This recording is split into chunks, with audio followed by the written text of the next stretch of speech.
Hello everyone, आज हम alimentary canal decontamination के बारे में पढ़ेंगे।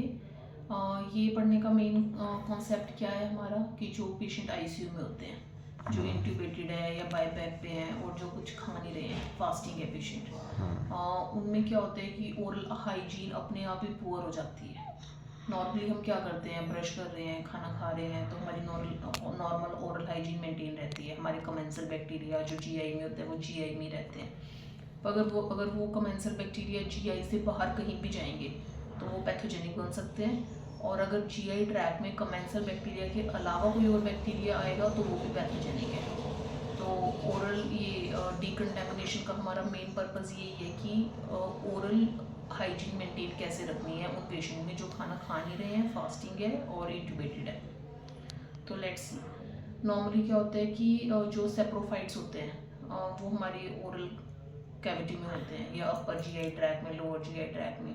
हमारे जितने भी म्यूकोजा के एपिथेलियल सेल होते हैं उनके ऊपर रिसेप्टर्स होते हैं जिसके ऊपर saprophytes normal commensal bacteria attach होते हैं। पर अगर पेशेंट क्रिटिकली इल है, फास्टिंग है, इंट्यूबेटेड है, तो उन रिसेप्टर्स पे कमेंसल्स की जगह पैथोजेनिक बैक्टीरिया अटैच हो जाते हैं। तो ये मेन मैकेनिज्म है हमारा जिसके थ्रू ओरल सेप्सिस होती है एक टाइप से। तो लेट्स सी क्या होता है इसमें। प्रोटेक्टिव मैकेनिज्म हमारा क्या होता है एलिमेंट्री कैनाल का, 3 लेवल्स पे इन्फेक्शन कंट्रोल करती है हमारी जीआई खुद से। मतलब फर्स्ट इज़ गैस्ट्रिक एसिड की वजह से जो भी ओरल बैक्टीरिया हम स्वेलो करेंगे वो गैस्ट्रिक एसिडिटी की वजह से मर जाएंगे। दूसरा क्या होता है, फिजिकल बैरियर होते हैं in mucosa lining. And third is reticuloendothelial system. अगर कोई ब्रीच हो के अगर हमारे non luminal side of GI में चला गया तो वहाँ पे रेटिकुलो एंडोथेलियल सिस्टम उसको डिस्ट्रॉय कर देगा। हेल्दी पर्सन में क्या होता है कि जो एपिथेलियल सेल माउथ में होते हैं उनके पास रिसेप्टर्स होते हैं जो कि हार्मफुल सेप्रोफाइट्स के साथ बाइंड करते हैं, जैसे कि हमारा नॉर्मल कमेंसल होता है lactobacillus. But critically in patients में क्या होता है कि यही एपिथेलियल सेल्स पैथोजेनिक ऑर्गेनिज्म के साथ बाइंड करते हैं। मोस्ट कॉमनली कौन सा होता है, ग्राम नेगेटिव बैक्टीरिया स्यूडोमोनास एरिजिनोसा। तो ये रिसेप्टर का जो एपिथेलियल रिसेप्टर की बाइंडिंग का नेचर चेंज होने की वजह से हमारा पैथोजेनेसिस होगा, मतलब बैक्टीरिया का। तो हमारा मेन गोल क्या है, ये रिसेप्टर की चेंज को प्रिवेंट करना।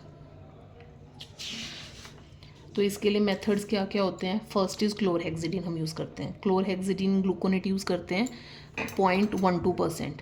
इसका इफेक्ट जो होता है वो 6 आवर्स के लिए रहता है। बट इसका एक साइड इफ़ेक्ट, मतलब एक डिसएडवांटेज क्या है हमारे लिए कि ये ग्राम पॉजिटिव बैक्टीरिया के साथ बाइंड करता है और उसको मारता है।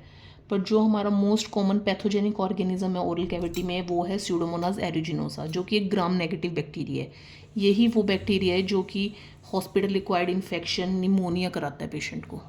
तो हमने तो मेनली ग्राम नेगेटिव बैक्टीरिया को मारना है, बट क्लोरहेक्सिडिन का एक्शन है ग्राम पॉजिटिव बैक्टीरिया के अगेंस्ट, तो इसलिए इसका लिमिटेड हो जाता है बेनिफिट। तो हमें ऐसा कुछ करना पड़ेगा कि ग्राम नेगेटिव बैक्टीरिया मरे। तो सेकंड हमने न्यू टेक्निक है ये नॉन एब्जॉर्बेबल एंटीबायोटिक्स। इसमें क्या होता है, एक जेल प्रिपरेशन होती है। Most commonly 2% gentamicin, 2% colistin and 2% vancomycin की एक जेल की प्रिपरेशन होती है जो कि हम अप्लाई करते हैं बक्कल म्यूकोजा पे। ग्लव्ड फिंगर के साथ अप्लाई कर सकते हैं और एवरी 6 आवर्ली करते हैं जब तक पेशेंट एक्सटूबेट ना हो जाए। ये जो प्रिपरेशन होता है ये क्या होता है, ये सेलेक्टिव नेचर होता है इसका। ये कमेंसल्स को तो नहीं मारती है बट ये इरेडिकेट कर देती है staphylococci, gram negative bacteria and candida को। तो इसलिए इसको हम सेलेक्टिव ओरल डीकंटामिनेशन बोलते हैं, जो कमेंसल्स को नहीं मारती है बट पैथोजेनिक बैक्टीरिया को मार देती है। थर्ड हमारा है सेलेक्टिव डाइजेस्टिव डीकंटामिनेशन। ये सेलेक्टिव ओरल डीकंटामिनेशन की ही एक्सटेंशन है। इसमें ओरल डीकंटामिनेशन तो होगी ही बट साथ में एलिमेंट्री कैनाल डीकंटामिनेशन भी हो जाएगी।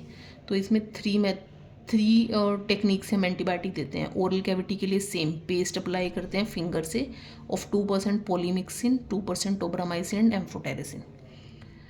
और हम क्या करते हैं, जो जीआई ट्रैक को कैसे डीकंटामिनेशन करेंगे, हम 10 ml सॉल्यूशन देंगे आरटी के थ्रू। उसमें भी क्या होता है 100 milligram of polymyxin, 80 milligram tobramycin and 500 milligram of amphotericin. और सिस्टमेटिक डीकंटामिनेशन के लिए हम क्या करेंगे, सिफेरोक्साइम देते हैं 1.5 ग्राम एवरी 8 आवर्ली। और ये डिकंटेमिनेशन हम किन पेशेंट्स में करते हैं? हर आईसीयू का पेशेंट जो कि एनपीओ है, इंट्यूबेटेड है और जिसका स्टे मोर देन 72 आवर्स है इन हॉस्पिटल और आईसीयू। Thank you.